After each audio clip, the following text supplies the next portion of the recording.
You have got to hear what Mercedes Moné just said about Charlotte Flair and Bianca Belair. And there's another talent that I think you're going to be surprised by. And in this video, I'm going to tell you exactly what she had to say, why it's significant, and why you should care. Because Mercedes Moné, a.k.a. Sasha Banks, she's shared the ring, obviously, with Charlotte Flair and Bianca Belair, two notable talents. Charlotte Flair, arguably the greatest women's wrestler of all time, and clearly WWE's #1 choice. Bianca Belair has been an absolute stud in WWE. Think about this. Mercedes Moné headlined WrestleMania and did it with Bianca Belair. 2021, it was a newsworthy event, but they headlined night one of that. Moné actually put Bianca Belair over in that show. Also, Sasha Banks, Charlotte Flair, they've made countless history, being part of the Four Horsewomen alongside Bayley and Becky Lynch, working Hell in a Cell, having countless, several, and just absolute banger-type matches. They have been glued to the hip since their days in NXT, and despite the fact that Mercedes is AEW, Charlotte Flair is in WWE, I think they will always be tied together, right? Because history does that to you. And so, when she was speaking about Charlotte Flair, and she was speaking about Bianca Belair, her comments really surprised me. And you know what? Let's get into it, because she talked about how Bianca Belair, Nia Jax, and Charlotte Flair are the 3 strongest women that she's ever faced in her career. This is what she had to say about Charlotte Flair. Without a doubt, Charlotte takes the top spot. This woman doesn't even know her own strength. She's a super athlete, and I honestly think she's discovering just how physically powerful she is. Charlotte is one of those wrestlers who can throw you around the ring without you even needing assistance. I remember during our matches, if she wanted to body slam me, I didn't have to do anything. She just lifted me up like nothing. Suplex, same deal. Her strength is mind-boggling, and combined with her dedication, in the gym, she's a force to be reckoned with. Nia Jax is another powerhouse. Like Charlotte, Nia Jax doesn't fully grasp how strong she is. There's no stopping her. She wants to throw me across the ring, she absolutely can. Nia is a beast of nature, and once she gets going, there's no blocking her. When you're in the ring with her, you know you're in for a physical battle, and she's someone who truly commands attention with her raw power. Bianca Belair. Rounding out my top 3 is none other than Bianca Belair, who is solid, like a statue made of stone. It's incredibly hard to move her, and her strength is undeniable. I remember thinking during one of our matches, damn, this girl is unshakable. She's a natural athlete with a build that makes incredible tough to budge. Bianca's strength combined with her ability makes for one of the ferocious competitors in the ring today. End quote. So, very interesting there. Look, what Mercedes Moné just said about all 3 stars right there, she's 1,000% right. You have to have multiple things to make it in this business, I think. If you go down the list, you got to act the part, you got to look the part, you got to be able to work both in the ring and on the mic, and you got to have it.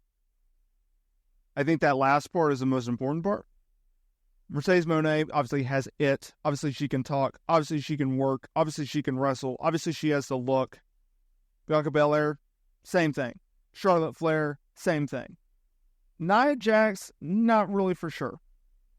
Not sold on her wrestling ability or her promo ability, or it, but she definitely has a presence about herself. She definitely stands out. She definitely has a part that not a lot of people do.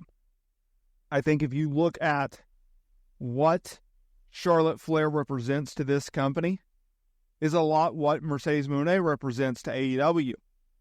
Charlotte Flair is the pillar. She's a standard. She is the example. That's what WWE wants out of its women's division. They want to model them after her. Mercedes Moné, reportedly the highest paid female star in all of pro wrestling. Arguably their biggest star in the women's division. And she's not even women's champion, right? They gave her the TBS title and said, hey, you run with this. This is who you are now.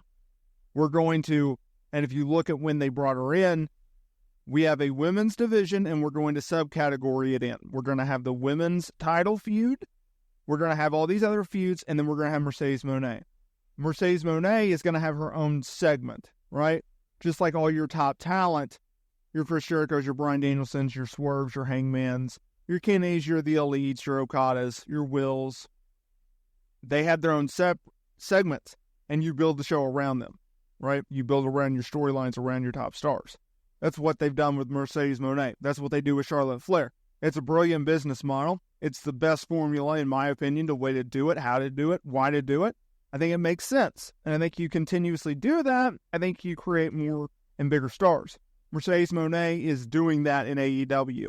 And yes, she did have a rocky start, but I think in the large part of things, it's all worked out for her. She's really found her footing. It was rocky, especially those promos in the early portion of her run, but she's doing a lot better with her promos. Her delivery, her words that she uses in those promos, I think is very, very good. Now, when it comes to her history with Charlotte Flair, I think the reason that they're always going to be paired is because of the Four Horsewomen connection, because of all the matches that they've had together, creating history. We didn't get to see a lot of Mercedes Moné versus Nia Jax, and I'm not really sure anyone's necessarily complaining about that. I've been very vocal about Nia Jax as women's champion. I'm not a huge fan of that. However, what they've been able to do with the extension of Tiffany Stratton in that Money in the Bank briefcase, it has made things very intriguing, very interesting. Going back to Mercedes Moné, I understand that she is about to defend her TBS Championship against Willow Nightingale at WrestleDream. That is a very interesting dynamic because Willow is so over with the crowd. And obviously they have a lot of history, right? I mean, Willow's the same girl who was in the match when Mercedes Moné got injured in New Japan. They worked earlier this year. They have instant chemistry. These two can work their tails off in the ring, and especially with each other. And that creates a fun dynamic. And I expect Moné to retain her championship at WrestleDream. But again, I would not be surprised if Willow wins it. But I don't think so, right? There's too much on there. Moné, she's still fresh in the company. She's still one of your biggest stars. Willow really doesn't need the title. She just won a fatal four-way on the go-home show. It's not like they've built this up. This is not a Britt Baker type situation where they built her up. And it was like, okay, Britt, she's been away for a while. She's top star. She could win the title here. It's nothing like that. You also got Camille out there at ringside. She could easily get involved, right? Like, there's a lot working here, and it's going to be fun to see how things play out.